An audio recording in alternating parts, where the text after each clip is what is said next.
So tell me a little bit about Grandpa Teddy. Okay. Well, my parents came to this country after World War II. They were both in concentration camp, and they met in what was known as a DP camp, a displaced persons camp. After uh, those that were sent to the concentration camp were liberated, they had nowhere to go, so they moved them to DP camps. And my parents were liberated by the U.S. Army, so they were in a camp that was run by the U.S. Army, and that's where they met, and that's where they got married, and my mom got pregnant and had me. I was born in Germany. So can I interrupt for a sec? Because the story that we've debated, because this is what I believe Grandpa Teddy told me about how they met, which was they were in the DP camp, Right. and he saw this cute girl, Grandma Sherry, and asked her to whatever movie they were showing at the camp, and she showed up, or he went to her tent, hut, whatever it was, and she was there with her chaperone. Of course, in those days. Right, and he said, "Who's that?" And she said, "My chaperone." And he's like, "Well, I didn't invite your chaperone," which kind of sounds on par for Grandpa Teddy, right? And so he walked away. And she came back and apologized the next day, and so they went out, and soon the DP camp was breaking up. They were sending everyone away, and we'll get to that in a second. But he said, well, let's get married, because she was from Romania, he was from Hungary. They wouldn't go back to the same place, and they had both lost, or so they thought, all their family. And so, like a lot of other people who had just started dating or finding somebody to pair up with and rebuild a life with, he said, let's get married. And she said, okay. And so he went to the mayor, or whoever, the president of the camp, and said, we want to get married. And it was an army officer that was in charge of the camp. So he went to the army officer, and he said, well, I'm really sorry, there's 500 couples ahead of you. We don't have time. And he said, okay. And then he came back with a knife to the army officer's throat and said, you're going to marry us right now. It sounds like my dad. It does sound like him. He swore by it. That's what I recall about, how they met and how they ended up together. I don't know if you ever heard differently, or you can Well, I never heard that part about the knife, but I could believe it. Yeah. I mean, I know there was a shortage of sugar and salt and a lot of things, even at the DP camp, with the U.S. Army supplying food to all of them. I mean, things were okay, but they still needed other things, and they also needed money. Sure. So my dad got into little black marketing. And I remember he told me that he was arrested. In the camp? In the camp. Well, I think he was traveling outside the camp, I guess, to sell whatever, or steal something or whatever. He got arrested and he was put in jail. But I think they took pity on him because they did release him. Okay. But that was my daddy. So then, to go back to your story, you were born in Germany after. Yeah. My mom had an aunt. Okay, her mother's sister. She and her husband. Remember Tante Gertie and Uncle Harry? Of course. Okay, they came to the U.S. in the 1920s, and when they heard everything going on in Europe, and after the war, they wanted to help my mom and her two sisters. And one sister had a husband, my Aunt Nancy. Etty wasn't married yet. She was about 19. And my mom and dad. And they wanted to help them get into the country. In order to get into the country, at that point, relatives or Jewish agencies had to put up a bond to guarantee that the family would be taken care of and be self-sufficient and be able to support themselves, that they wouldn't need government help. So Tante Gertie and Uncle Harry put up $10,000 for that whole family to come to this country, and they got visas. Unfortunately, the visas were limited, and when my mom became pregnant, the U.S. Embassy in Germany, or whoever was in charge of the visas, wouldn't let her come to the country because she was pregnant. I guess they were worried about, I don't know, problems, who knows. But the family didn't want to lose their place in line because, the visa, you had a certain visa number. So my dad came by himself, at least to assure that he would be able to get them out. And then after my mom had me, we came a year later. I was 9 months old when I came to this country, and my mom's two sisters, and one of them came with her husband. They all came together with my mom. In fact, I think I gave you a copy of the passageway we had on the ship. We were on the Ernie Pyle. So my mom and I were on the ship with my aunts and my uncle. So you were a newborn on the ship. 9 months old. Yeah. So, I want to tell this story because I want the girls to remember this when they're older. Was Grandpa Teddy told me when he came to the States, he had nothing, right? He had just come from this DP camp. Are you talking about the rocks in his pocket? No. Tell me about the rocks in his pocket. Oh, well, when they came to this country, they had to go through immigration, and immigration was very careful. They wanted to make sure nobody that came to this country was ill, was sick, or had some kind of contagious disease. My dad was very skinny and very underweight, and he was afraid that if they weighed him because of his weight, they wouldn't let him into the country. So he picked up a bunch of rocks when the ship docked and put them in his coat pocket to make himself weigh more. Oh, that's the rocks. That's the story about my dad and the rocks. So the story he told me was when he came into Ellis Island, the Red Cross was there selling coffee and muffins for 10 5 cents. cents, 10 cents, whatever it was. He didn't have 10 cents. So right next to them, the Salvation Army was giving out coffee to everyone. And so he always made a point every time that the bells rang, at Christmas time, he would take care of Your dad and I still do it. And I do it as well. And every time we saw Salvation Army, Christmas, or donations, because of my dad's appreciation for them and what they did, we always managed to throw a couple of bucks their way here and there. I always do as well, and hopefully the girls will when they're older as well. Yeah. It's funny, at the girls' school in second grade, one of their teachers somehow had a connection to Ellis Island, so she created Ellis Island Day at their school. So what it was all the kids had to pretend they were immigrants coming into Ellis Island, and they made little bags, and they gave themselves names, and they created passports, and the parents were the volunteers, and we were the immigration agents as people came in. And they said, be mean to the kids, act like it was. You're not smiling and laughing, and if you think somebody's sick, send them off to this line to the medic, and the doctors who were volunteers were medics. And so I was there. I was one of the agents that they came to the desk with, and they showed their passport. And when Maya did it, she came up to me, little second grade Maya, and I said, what's your name? And she said, Maya Gavrin. And I said, Maya, what kind of a name is that? I don't like it. I'm changing your name to Michelle, I think. It's more American. And she started crying. And I said, what's wrong? And she goes, I like that name. And I said, and she said, Daddy, you gave me that name. And I'm like, who's Daddy? I'm not Daddy. I'm an immigration agent. And then I think it finally clicked with her that, I was playing along, and it was the cutest thing ever. Well, when my parents came to this country, my dad's name was Tibor. Right. Okay, and all of a sudden, he became Theodore Teddy. Theodore Teddy. Somehow I never made that connection I always wondered from Tibor to Teddy. It never dawned on me for some odd reason that it was Tibor to Theodore made sense. Yeah, to Theodore. And my mom's name was Sarah. And she became Sherry. It's weird that she didn't become Sarah. But, okay. Sure, I guess the guy wasn't Jewish that gave her a different name. Who knows? But she became Sherry. But my dad was really a hard worker. I remember that we would get up and he'd be gone already. He worked 5.5 days a week. He started as a stock clerk in S. Klein, which used to be a department store that went belly up, I guess, in the 60s. But he used to be a stock clerk, and that's what he did in the beginning.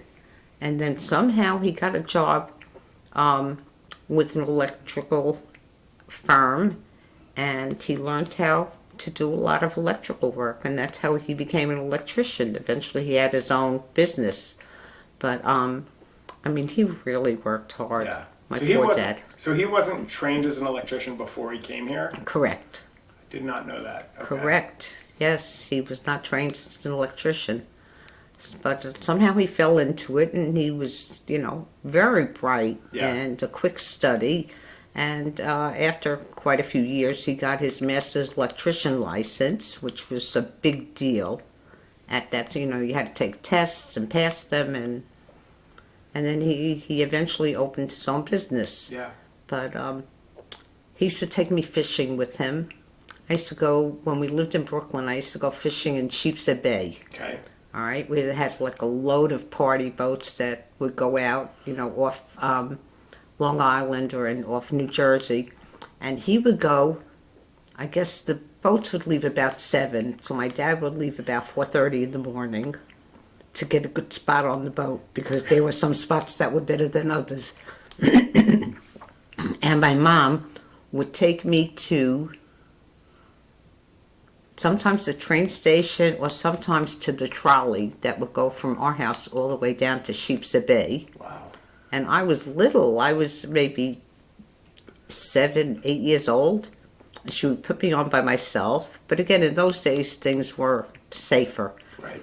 And I go there, and my dad, after he tied our fishing poles to the spot he wanted, he would come wait at the bus stop for me or the trolley stop or train station to wait for me to get off the train. So I would go fishing with him, almost every weekend. Wow. And I really had a great time. I loved doing that with my dad. Yeah. My dad loved fishing. We went up to Cape Cod and went fishing there. And then we went to Nova Scotia one year, and we went fishing in Nova Scotia. Wow. I mean, that was great. And then one year I decided to go out to Montauk, which is the very end of eastern Long Island. And my parents rented like a bungalow or a cabin, a little house. And they enjoyed it so much that my father decided he's going to build a motel. That's how it started. Yeah. And he built the motel. And how old were you at the time? I was probably about 11. Okay. Yeah, about 10 or 11 years old. And because Montauk is all the way at the ends of the island, it was very cold in the winter, so the motels out there only were open from like April, the end of April, till the beginning of October, middle of October. Yeah. And he still had his electrical business to run, so my mom was the one that took care of everything. And my sister Helen and I used to go out there and help her. We would make up the beds. Live out there over the summer? Or? Yep. We went to school, but, but when school was out yeah. over the summer, we went out there, and I loved it. And then we would go fishing out there, too, when my dad came out every weekend. Right. It was terrific. And when I was 15, my dad got me, my mom never drove, so my dad got me this old beat-up car. So wait, how did you get out there? My father would bring us out there. I mean, at the beginning of the summer. Oh, okay. And my mom would take the railroad out there. Wow. And she would stay there, and I would be home with my sister and my dad. And we would go to school. In April and May, she would only go out like on weekends also, because that's, when there was business. Starting Memorial Day, she'd be out for the duration. So anyhow, I started driving when I was 15, which was like a little illegal, because then you couldn't drive until you were 16, all the way out on the island.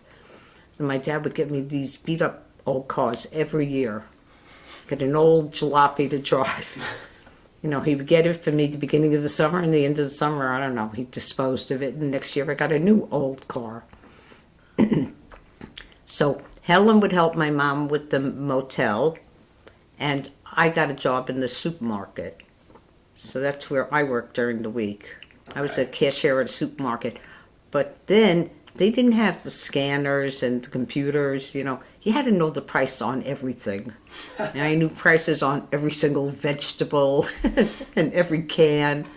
And I worked there for, I guess, three or four summers, which, was a way of making a couple extra bucks. Yeah. And I just loved Montauk. Yeah. It was great. And So, go ahead. Sorry. no, I was just going to say, it was like the best summers of my life. It really was. It was a lot of fun. So now when people talk about Montauk, when they talk about the Hamptons all the way out east on Long Island, it's very, I don't know, hoity-toity, it's very ritzy. Well, the Hamptons were, Always even were. then, always very wealthy. Montauk wasn't really. The motels were very expensive. People would come out and be, they charged good money. But wasn't hoity-toity until, like, after Daddy and I got married. And then it started becoming also like a Hamptons offshoot. And I remember there's this one place that was gorgeous, and Daddy and I were thinking about buying it. We had just bought the house in Roslyn, and we were thinking of buying this as a second home. Except I think it was $50,000 then, and we didn't have the... The house in Roslyn wasn't even $50,000, was it? I thought it was 53. like 30. Oh, 53? Yeah, the house in Brooklyn was 30-something. The one in Roslyn was 53. But this was another 50-30, and we were not making that much money. So Yeah. we passed it up, and then like 10 years later we said, oh, we should have bought it, Always. But- Always coulda, shoulda, woulda. Coulda, shoulda, woulda. Yeah. But did Daddy tell you how we met? I want to hear it from you. Okay. I went to Brooklyn College, and I worked in the bookstore there. And I knew a lot of people just from working in the bookstore and being in the cafeteria. And I had seen Danny, his brother, around. His identical twin brother. His identical twin brother. I'd see him around all the time. So we'd just say hi to each other, hi, how are you? And that was it. I knew his name, he knew my name, but, other than that, we didn't run around in the same circles. We had different friends. When I graduated, I was looking for a teaching job, and I had a really nice group of friends in college. In fact, one of them we're going to see this weekend, my friend Steve. Anyhow, they all ended up teaching in the same school and told me, we could get you a job at our school. And I said, oh, that's great. I'll be in school with all my friends. So they get me a job in their school. It was called the Peter Rouget Intermediate School 88. Okay, so I go in there. I got a job as a social studies teacher, which was my field. And I was there one day, and I see Daniel, walking around the hall in his gym shorts because he was a phys ed teacher. And I said, hi, how are you? And, oh, I'm glad you're teaching here. We'll have to get together sometime. And then, like, later in the day, I see Daniel again, but this time he's wearing a suit and tie, because in those days the teachers wore suits and ties. And I said hi, and he said hi to me. And, I said, boy, is that weird. And this went on for a couple of days, because I'd see him either dressed up or in gym shorts. And then I said to my friend Steve, I said, Steve, why does Danny keep changing his clothes all the time? And Steve said, that's his twin brother David. I said, what are you, out of your mind? Because if you don't know that they're twins, why would you ever think? Because David didn't go to Brooklyn College. Right. And I wasn't that close with Danny that I knew he had a twin brother. Anyhow, that's how I met your father. So you obviously weren't interested in Danny, right? Yeah, no, I really wasn't. It was just, somebody I knew to say hi to. I'm sad we don't have video because your face when I said that. But so what attracted you to Dad? He just was a good guy, a nice guy, good looking, and just nice. He was a nice guy, and I had been engaged in college, broke up with my old boyfriend, or he broke up with me. He didn't want to get married. We were all set, and then he decided he didn't want to get married. And so I wasn't looking for anyone special, but I don't know, just hit it off. Okay. And I think the thing that made me want to marry him is the fact that he didn't want to commit to anything. That was your father. So it was the We reverse started- psychology. Yeah, and we started going out, and he kept telling me that he had broken off an engagement and he didn't want to get too involved because he didn't want people to think that I was on the rebound, or he was on the rebound. So I said, okay, and we just kept going out for a while. In fact, one time he had a studio apartment, and we didn't have that much money, so I think we were at his apartment just watching TV, and I fell asleep on the couch.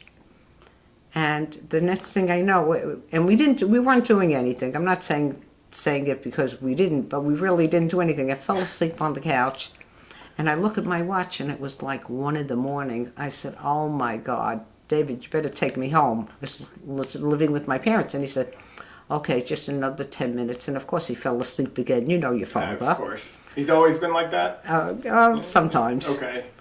And the next time I opened my eyes, it was 3 a.m, and I said, David, take me home right now. My parents are going to kill me. So he takes me home. We go down my street, and I see my front door. Okay, we lived in a 2-family house. We lived upstairs. We had a porch. And I saw the front door was open and the light was on. And I said, uh-oh. Anyhow, so he doesn't stop. He goes like a little further. And I said, all right, I'm getting out and I'll see you in a minute. So I get out, I go upstairs, and he took off. But meanwhile, he is a smart man. I get up there, and my father, I thought he was going to murder me, but he didn't. All he said was, shh, your mom is sleeping. She doesn't know that you were out so late. Isn't that sweet? Oh, she would have put salt on the floor and made you kneel down in the corner. Probably. Anyhow, that's your father. But we were going out for a long time, and I kept saying, David, I think, I'd like to get married. And I'm not getting married for 5 years. That's what he said, 5 years. I said, okay, 5 years, forget it. So it was spring break, and my girlfriend Eileen and I decided we wanted to go down to Florida for the week. We were both working, we had money, and your father didn't want me to go. And in those days, a girl didn't go with the guy unless they were married. You just didn't. So I said, well, I'm going with Eileen. And Daddy said, well, what about me? I said, well, you don't want a commitment, so I'm going to Florida with Eileen, and I'll see you when I get back. He was so angry, but he wouldn't give me a commitment, so I said, oh, too bad. So I went down to Florida with my girlfriend, and I kept getting every day special delivery letters. In those days, Wow. there was no internet, there was no email. So I would get a special delivery letter from David, from Dad, to come home. And I said, no, I'm not coming home. I'm having a good time. Anyhow, finally, he persuaded me to come home. So I said, all right, I'll come home a day early. So I get home a day. I changed my flight, come home a day early. He's waiting for me at the airport. Okay. And I thought he'd be so happy to see me. He did not say a word to me when I got off the plane. I was ready to get back on the plane and go back down to Florida. But he surprised me a couple of months later. We got engaged 6 months after our first date. Wow. We got engaged in, I think it was May, and we got married the following December. So do you remember how he proposed to you?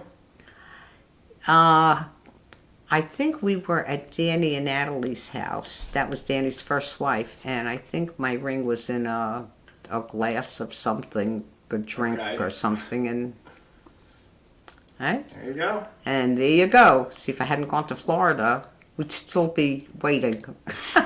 And what was it like planning a wedding in 1969? Well, my parents didn't have that much money. They did better, when they were in their 70s, 60s, 50s, 60s, 70s. Anyhow, my father said, I have $3,000. If you want to get married, here's take $3,000. I think it was $3,000.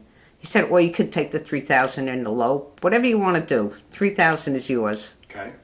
So we planned a wedding for $3,000, and I think Pauline invited like a lot of people, and she paid for some of those people because we couldn't afford it. Yeah. But that's how we did it. We hired a band and flowers and everything else, and it was a nice wedding. Yeah. It was a very nice wedding. 53 years ago. Yeah. It was a very nice wedding. And then for our honeymoon, we got married on a Sunday because it was less expensive than Saturday night. Okay. And it was right before Christmas vacation because we were both teaching. And the next morning, we went to, I think my parents drove us to the airport, and we went to Paradise Island in the Bahamas for our honeymoon. Nice. So, very nice. And then we went fishing in Paradise Island, and I played my first slot machine, and I won $350. So this is all because of your honeymoon, your whole moving to Vegas. Yeah, probably. That's funny. Probably, That's but a then we start. hadn't gone to Vegas after that for a while. I remember the first time we went to Vegas, you were a baby, and I think my parents watched you, or maybe Pauline and Oscar. I don't remember who watched you. And the whole way there on the plane, I was crying because I thought you'd miss me. I really cried the whole way there. But I had a good time anyhow. So that brings up another story about crying when your kids go away or you go away.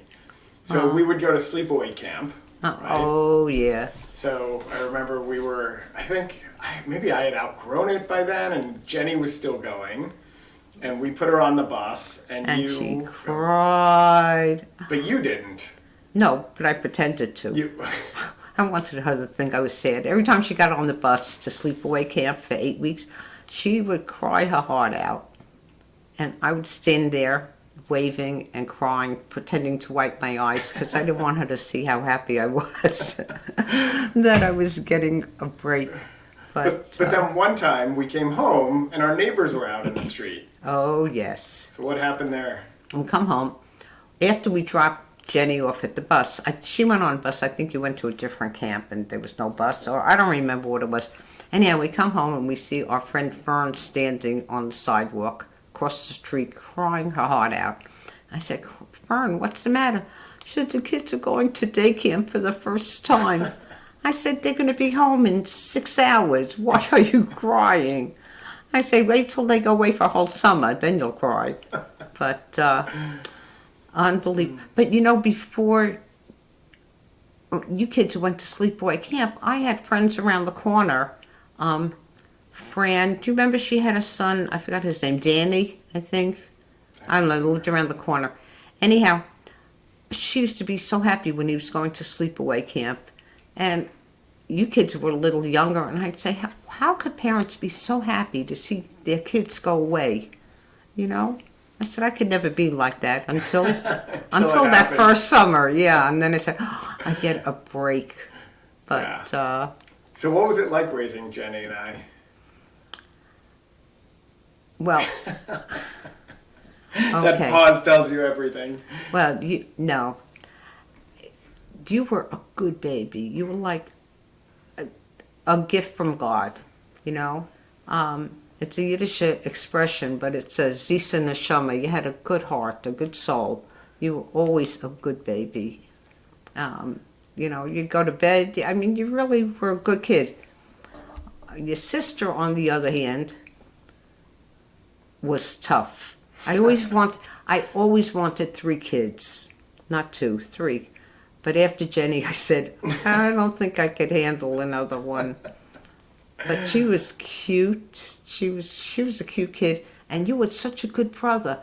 You would go into her crib in the morning and bring her a bottle of water from the refrigerator and climb into her crib. And there's like only 2 years difference, not even 2 years difference between the two of you.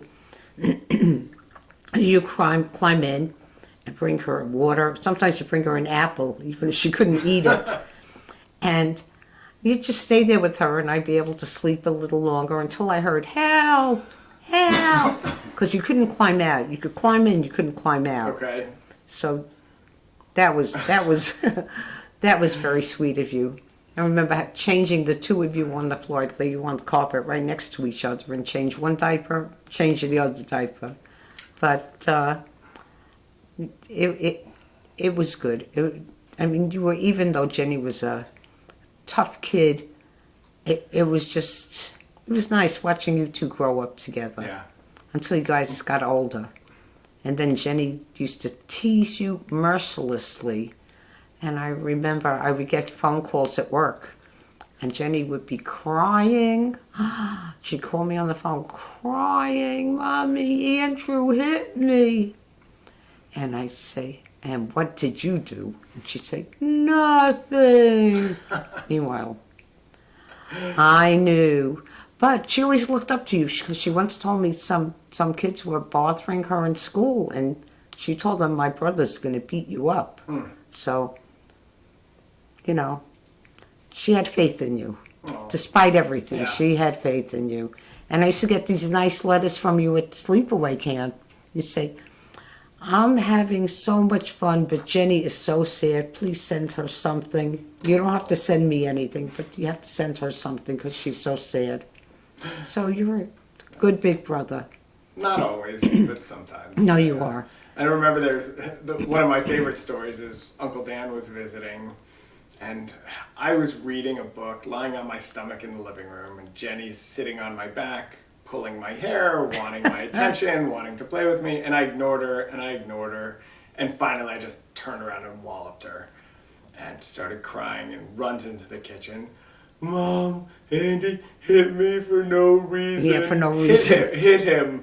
Hit He him. said, "I'm not hitting him." He tries Dad out. "Dad, Andy hit me for no reason. Hit him." "I'm not hitting him." "Uncle Daniel, Andy hit me for no reason. Hit him." And he goes, "Okay." And he comes and gets me, and he brings me into my room, and Jenny's following one step behind. She wants to see the carnage. And he's like, "Jenny, wait out here." And so he closes the door on my room, and she's right on the other side of that door, and he whispers to me, he goes, "When I hit my hands together, you cry." And he goes, and I went, "Ah!" And he goes, "Okay, Jenny," through the door, and she goes, "No, hit him again." Ah! And finally she was satisfied. Well, I don't remember what happened. You did something to her. Well, she did something to you, and she was chasing you, and you ran into our bedroom, and she was right behind you, and you slammed the door on her face. Yeah. She got 2 black eyes. I don't know how you manage that. You have 2 black eyes. Your face has to. Somehow she ended up with 2 managed black it. eyes, but For no reason. for no There's reason. reason Of course. whatsoever, of course. For no reason. Yeah. I remember we used to drive down to Florida, and she used to say, "Andrew has pig feet," because your feet would be on her side, or she'd say they were, and then she would get angry and call you a duty whopper. Yep. Remember that? Yeah. Duty So whopper. we drove from New York to Florida, Oh my God. 24 hours. You know how many Right. times? Well, a couple of times, the first time or two, we stopped overnight and slept in South Carolina, probably. South of the border. Yeah, probably, where Pedro says, south of the border. We stopped there, but you would fight in the car both days. Well, not you and her. Right, You know, right. there'd be some kind of argument going on in the car for 2 days. So then I said to Dad, "I can't take this anymore. We're going to drive straight through, so at least for 12 hours while they're sleeping, we have peace in the car." And that's when we started driving straight through, because Yeah. we couldn't take it anymore. Why didn't we fly? It was more expensive? Probably or- is yeah. more expensive, and this way we had a car down there. Right. But probably was more expensive, and we were able to take everything with us. You know, I don't remember, but Yeah. probably the cost. Yeah. That's a long drive. I mean, I've done 9-hour drives with the kids. I've done 11-hour drives with the kids. Yeah. Luckily, they're pretty good. But, I mean, they're also more distracted now, right? They have iPads. And Yeah, they didn't have headphones, anything this, there and- other than license plates. Yeah. I remember you were naming all the states that we drove through, and we went through New Jersey and Maryland and Delaware, or Delaware and then Maryland, and then we went to Virginia. That's like at one point we were going up to camp, and there was a Reformed synagogue, and Jenny looked at the sign and she said, Of "What's a synagogue. No, well, synagogue, but also she was like, "What's a Deformed synagogue?" Oh, Deformed. Well, I remember she kept saying, "Is this the Delaware River?" Because they went canoeing on it or something. Yeah. I remember when we went to stop one time. You were at Kutcher Sports Academy, and she was, I think, at B'nai B'rith for half a summer, and we were taking her up to tennis camp. Okay. And on the way there, Daddy's friends Dick and Claire Korn lived White Lake or something in the Catskills. And Jenny said, "Where are we going?" Daddy said, "Oh, we're stopping at Dick's house." And Jenny said, "Dick?" Oh my God. Well, the best, my favorite car story, and this, you were not there. It was, for some reason, Dad was bringing me, Jenny, and Sean in the van. Remember the old green and white van? Driving us into Brooklyn or something like that, or Queens, I can't remember where. And Jenny was just typical Jenny. Sean, we were both yelling at her, and she was being terrible. And Sean goes, "Jenny, stop being such a hemorrhoid." And she just starts crying. She must have been, I don't know, 9. I was 11 and Sean was 12 or around there. She's crying and crying. And finally she kind of catches her breath enough to say, "Dad, what's a hemorrhoid?" And crying, he has no idea. And he goes, "It's a pain in the ass. Now shut up." And I don't mean to have this the pick on Jenny hour, but I will tell one other story. I remember I was with you. You were cleaning her room or trying to get something out of her room when she was 18, 19 years old, and you found her fake ID. That said Claudia something or other. And I think this is typical you. This is more a story about you and how you handle things and how you always handled things. You were very cool about things. You didn't lose your temper. You didn't blow. You didn't blow a gasket. You didn't until it was time to do that. And so you didn't say anything. You closed the drawer. You walked away. And I was with you, so I saw this happen. And you're like, "What is this?" And I'm like, I don't know. And about 2 months later, we're all out to dinner, and Jenny was just. She was just being a pain. She didn't like what was on the menu, and she didn't want this, and she didn't want that, and she was whining and complaining. And he said, "Hey, Claudia, shut the bleep up." And her eyes just stopped. It just stopped her in her tracks. Yeah. But yeah, you just held that ace up your sleeve until you needed it. Yeah, well, that was, I think, her friend's sister's ID. Oh, something like that, yeah. But, and then when she was 21... she called me when she was up at school at Buffalo, so excited. She says, "Mom, I went into a bar and they didn't even ask me for my ID." oh my God. Oh boy. Yeah. But just getting back to you, we were always very proud of you, Andy. Thank You're a good kid. You did great in school.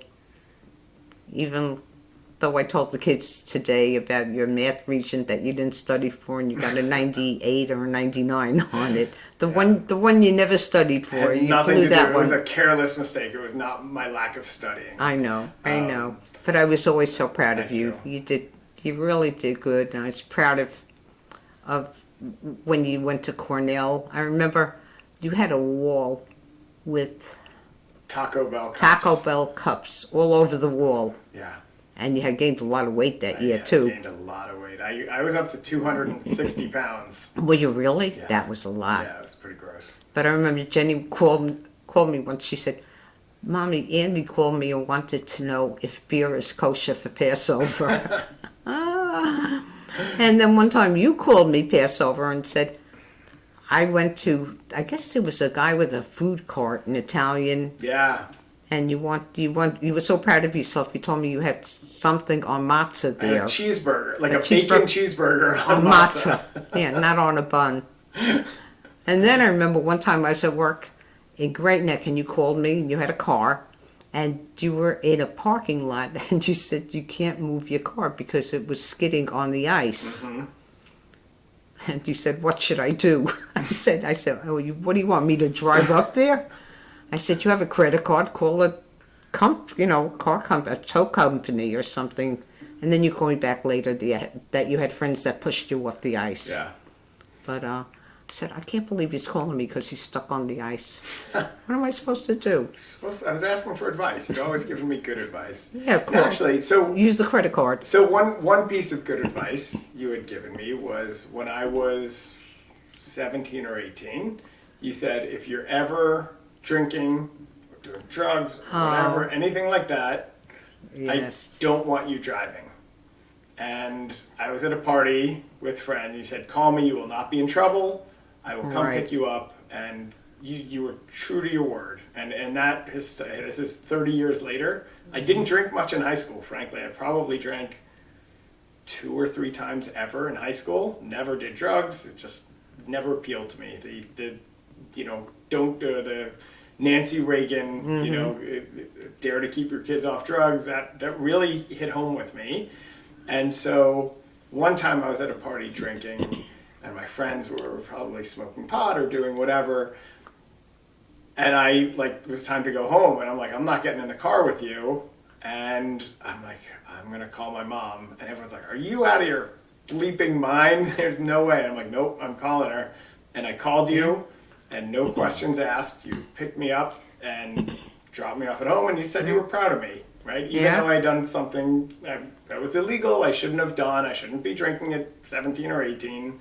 But I was, but I was safe about it, and that was good parenting. Well, there were plenty of accidents with teenagers that drove drunk, and they were fatal accidents.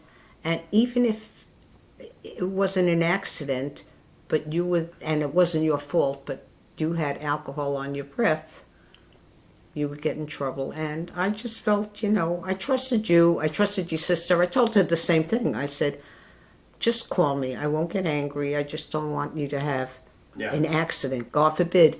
And I mean, that's really how I felt.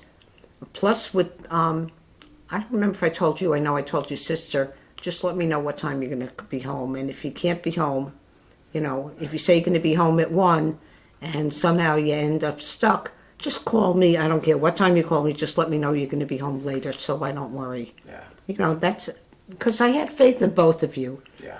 You were both, aside from all that little nonsense, you were both good kids, and I knew, I could trust you. And sometimes you have friends that a little peer pressure might get to you. Right. And I just wanted you to feel that you would never get in trouble for doing the right thing. Yeah. No, and you were absolutely true to your word. And we didn't have cell phones back there, so it wasn't easy to call you. I couldn't call you. I couldn't send you a text. We didn't have cell phones. So, I remember I would call you from a payphone, but I'd call collect, right? You'd call collect, and then you'd have 4 seconds or 2 seconds to leave a message, and it was, this is a call from, and then you leave your message. So it'd be like, this is a call from Mom, pick me up on the east side of Nassau Coliseum after the Islanders game.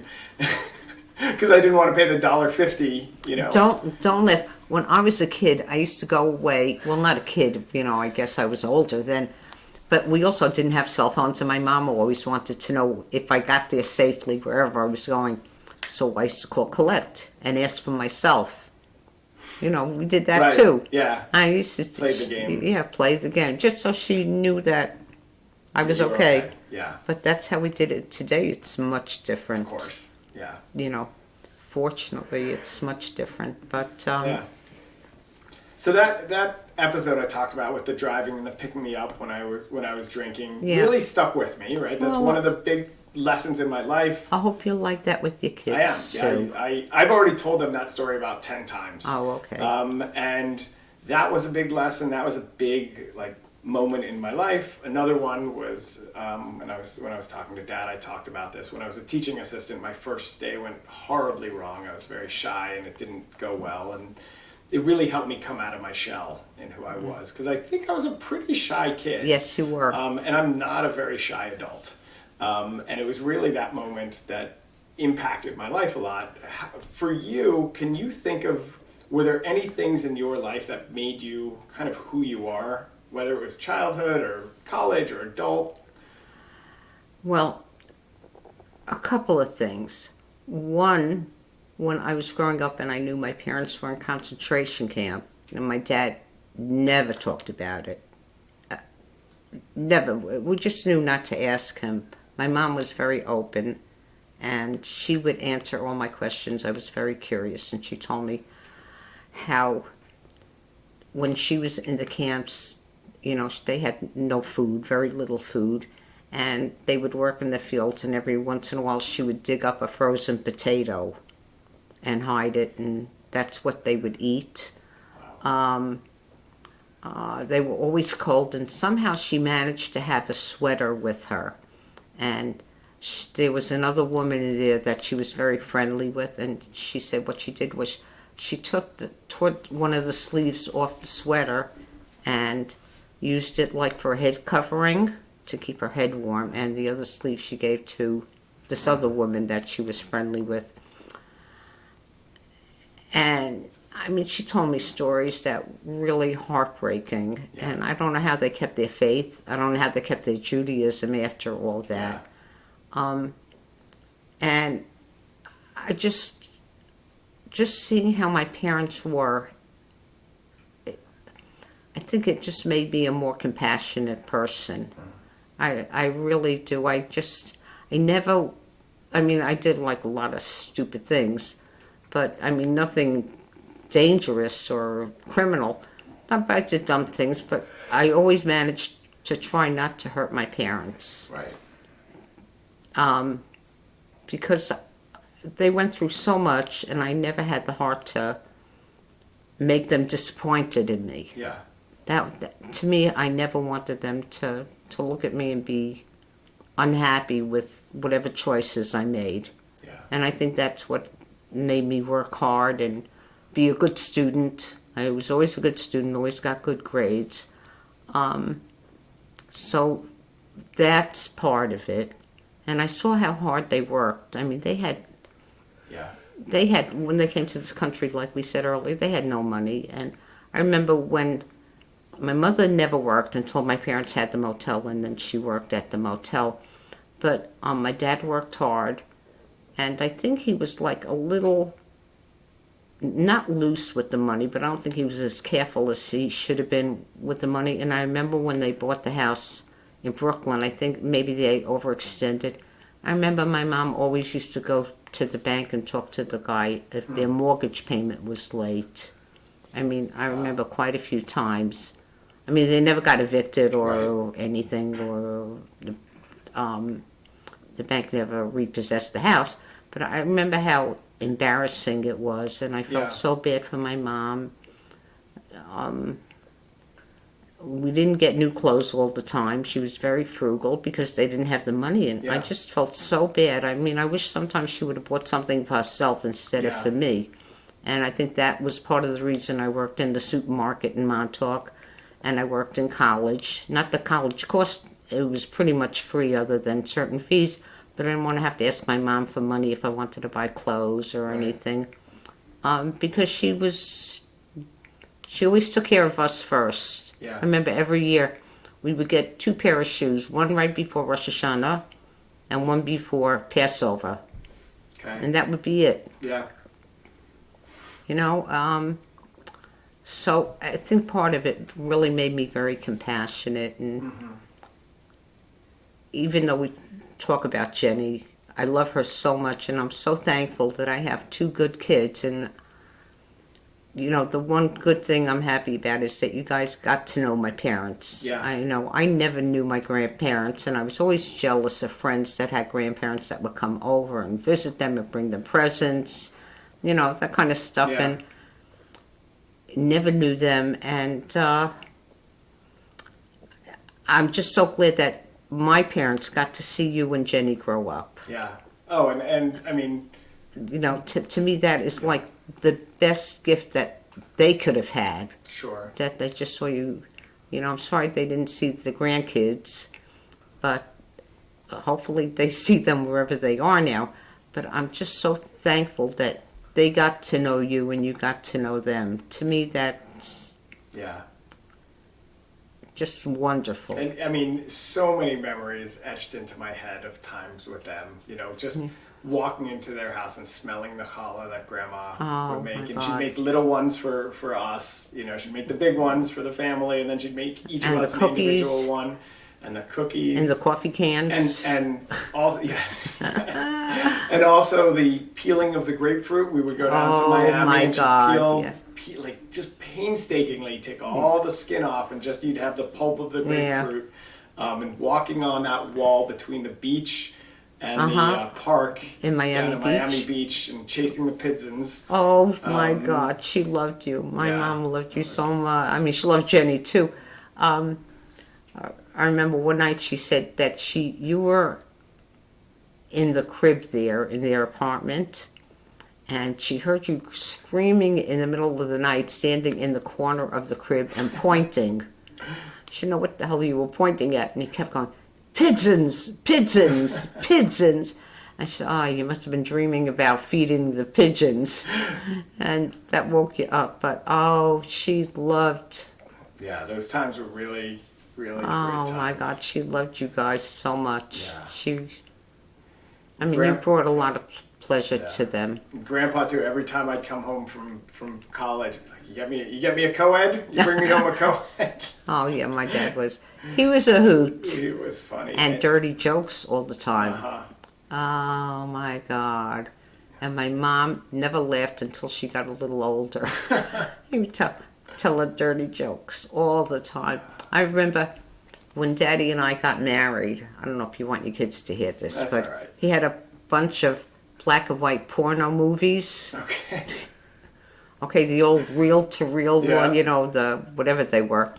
And he gave them to us because my mom made him throw them out, but he threw them out to our house.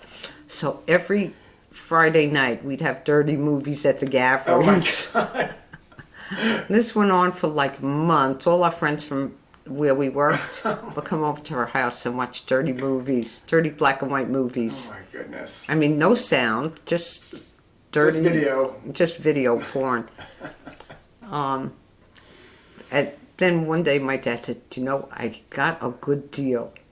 My father always with his deals. He was always a little crooked. He says, I could exchange these for color.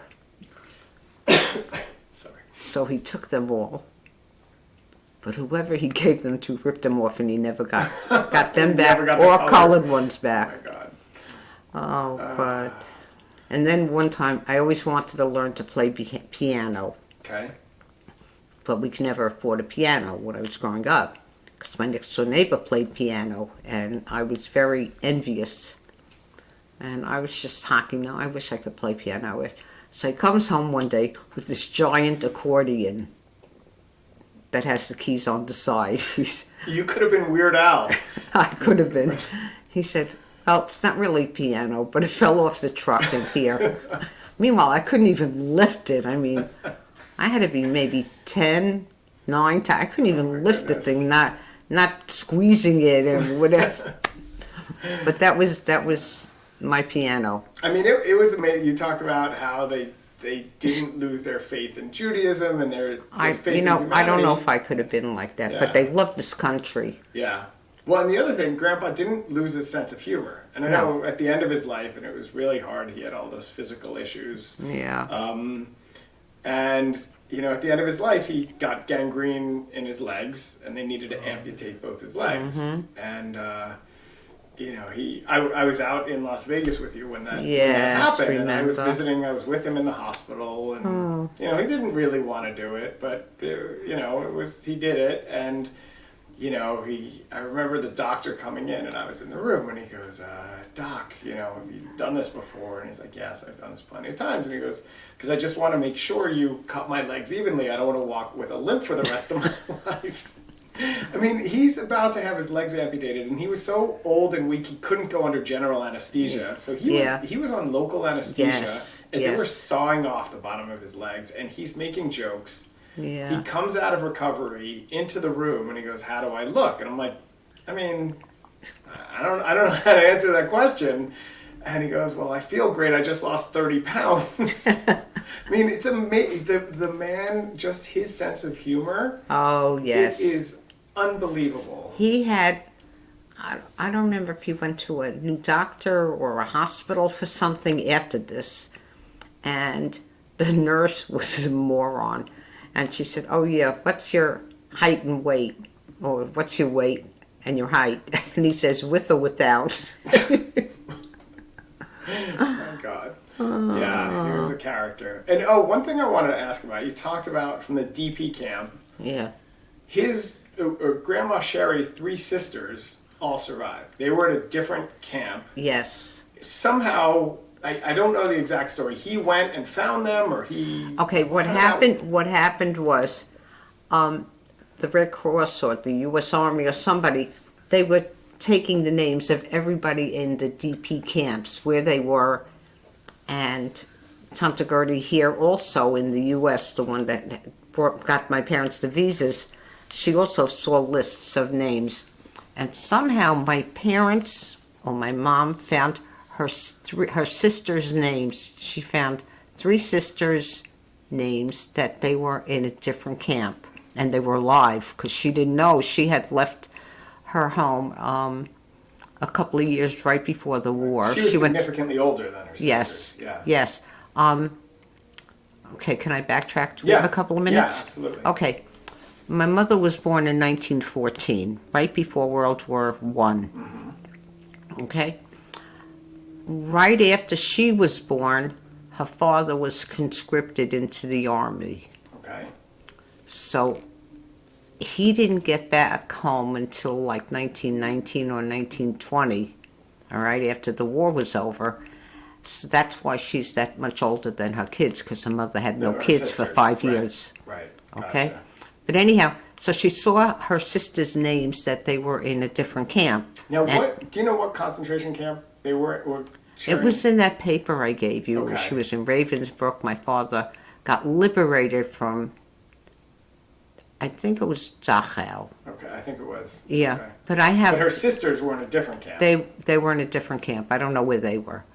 But they were in a different DP camp too, Right. you know, because they would pass lists around from one to the other. And one time she or my dad were looking at the list and they saw her sister's names.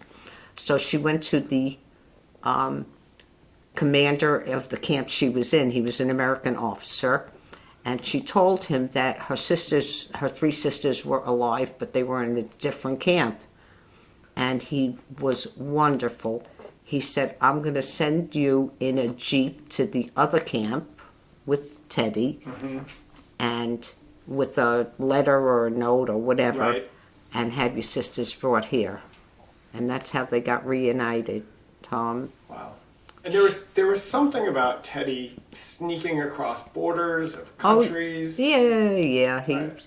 Well, he wanted to go see what happened to his family, and he wanted to take my mom to see, before they found out her sisters were alive, he wanted to take my mom back to Romania. And it was very difficult without the right travel papers. But somehow they managed to get back there, and of course they found nothing. Right. But he was very adventurous. Creative.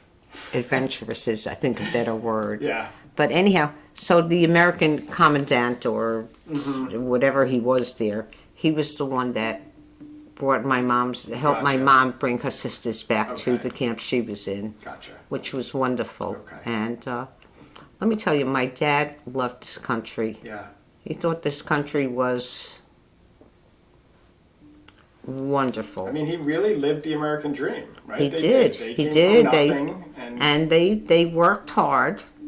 They refused to take a penny from yeah. the government. In fact, I always said, Dad, maybe you ought to set up some kind of trust so if you and Mommy get sick, you can go on Medicaid. Right. And he said, I don't want a penny from the government. I want nothing.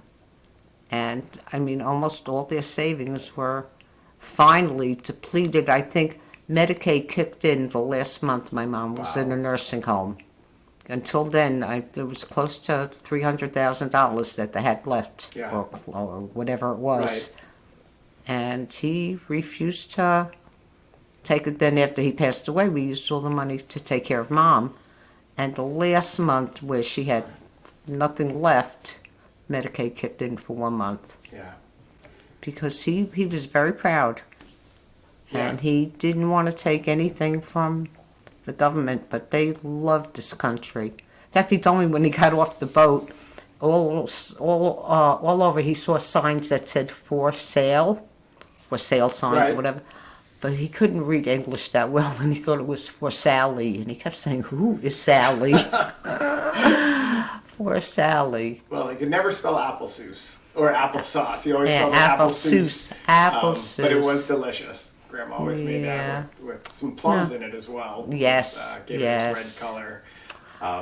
But I want to go back to some of the medical thing in you and talking about how compassionate you are and that you learned that because when the twins were about 3 years old, we came out to Las Vegas and you said to Lori and I, "Oh, go get a hotel for the night. We'll watch Yeah. the kids." And we desperately needed a night away from Right. the kids. And I was nervous. It was the first time I'd done this. And you're like, stop it. Just go. You'll be absolutely fine. This is not when Rachel fell and hurt her ear. Well, this is exactly when Rachel fell and hurt her ear. And it was fine. So here's what happened. What happened was we leave at, 3, 4 o'clock in the afternoon. I keep calling up. Everything's fine. Everything's fine. Stop calling. Next morning, you go to take them to the Children's Museum, the Las Or Vegas the Children's lead, Museum. the lead, whatever. It was called. And we come home a couple hours later, and I'm like, how'd everything go? Oh, it was fine. We took them to the museum, and I said, great. And I said, where are they now? Oh, they're taking a nap. They're fine. And he said, oh, there was one little thing. Rachel was running around, and she slipped on the marble floor, banged her head, got a little zets. She's fine. She's totally fine. We went to the museum, and some woman came up and said, ma'am, your granddaughter has blood coming out of her ear. But don't worry, I wiped it out with a Q-tip. It's totally fine. I wiped out the blood. And I'm like, wait, what? And she's like, oh, it's fine. She was fine. She just had some blood coming out of her ear. Your 3-year-old daughter. And so I called my doctor, and I'm like, my mom had my kids, and she banged her head and had blood coming out of her ears, and now she's sleeping. Should I be worried? And he said, yeah, wake her up and take her to the emergency room right now. And you're like, oh, stop being such a baby. She's fine. And I'm like, she's not fine. My doctor's telling me to take her to the hospital. My common sense tells me to take her to the hospital. We take her to the hospital. They rush her in to do a CAT scan or whatever of her head because they look in her ear and there's a pool of blood in her ear. So they can't see what's happening. If there's I brain told blood. you she was fine. I know you told me she was fine.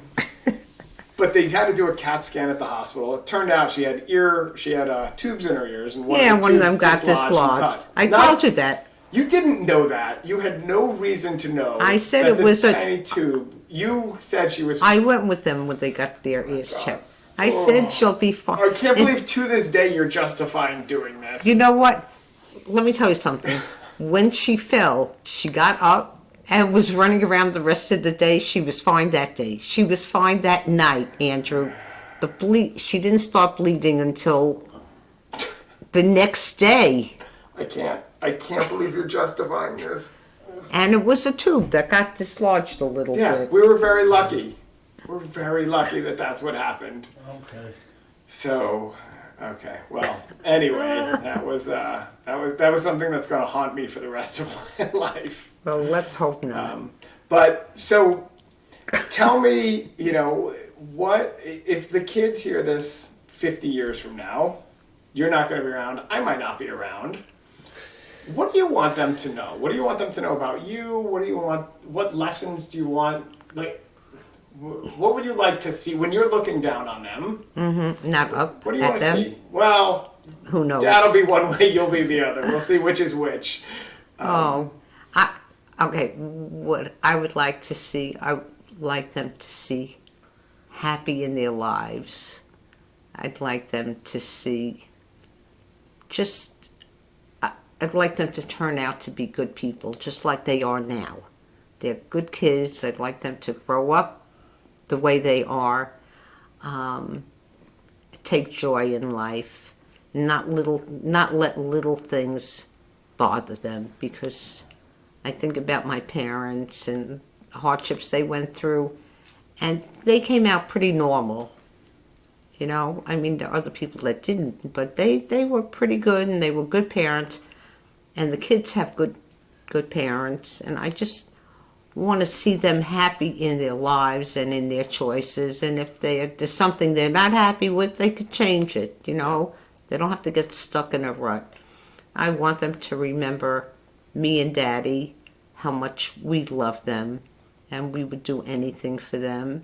And I want them to just remember that they come from a good family. They got a good dad who is wonderful. He turned out to be such a wonderful father. No, seriously, Andy, that they're lucky to have you. They really are. They're blessed to have you, because there are a lot of fathers, you know, that are busy with other things, and you really dedicate your life to the kids. You do a lot with them and for them, and you take such pleasure in them. I do. That I was taught well. You do. You take and so do we. And we just love seeing them, and we love talking to them, and we're so proud of them. And we just wish them good lives. And we just want them to know how much we love them. We love each other. We love you. And we even love your Aunt Jenny and their cousins. No, we really do. And we just want you guys to all have good futures. When I light candles every Friday night, you know, I pray for all of us. I pray for the souls of my parents, and Pauline and Irving and Oscar and Daniel and Helen, Toby and everybody. Yeah. And I also pray every Friday night that things should just go well for you and for the three girls, and we should just see a lot of nachas from them and from you, and only good things should happen to you. And I pray the same for Jenny and Adam and Emma and Sadie. I just want you guys all to have good, happy, healthy lives, and not to have worries about anything, or not to have worries of things that can't be overcome. I mean, I think every life there's always some glitch coming on, but you have to be strong. You have to have faith. I'm not saying you have to be great Jews or anything like that, but just you have to be good people. Yeah. And that's what I wish for you. Every week I do that. Well, thank you. And I wish it for your kids, you know, and for Jenny and Adam, and for their kids too. I just wish happy, healthy lives for everybody. Thank you. And I think I know that you and Dad have set us up with a really wonderful foundation, both, you know, financially, which is important, and giving us an education, but really giving us our morality, giving us kind of a soul, and teaching us what's important, and being there, and really always being there for us. And I think that certainly you can have that background and turn out to be a miserable person, or turn out not to be a good person. And you can not have that background and still turn out to be a wonderful person. But having that gave us a heck of a head start and really put us on the right path. And to that we'll, you know, always be grateful. So I hope you remember us fondly. Yeah. Usually. And the kids do too. They remember us fondly. Even Pops. Every time I see a marble floor, I'll remember you fondly. Every time Rachel pulls her ear. Yeah, exactly. Oh my God, Andrew. It wasn't that bad. What was worse was when we were coming home from that place. Yeah. I said, Rachel and Dahlia, Rachel and Maya, I said, anyone have to go potty? And they said, no, we went with Pops. And then, of course, we get into the car and we get two little floods. Oh my God.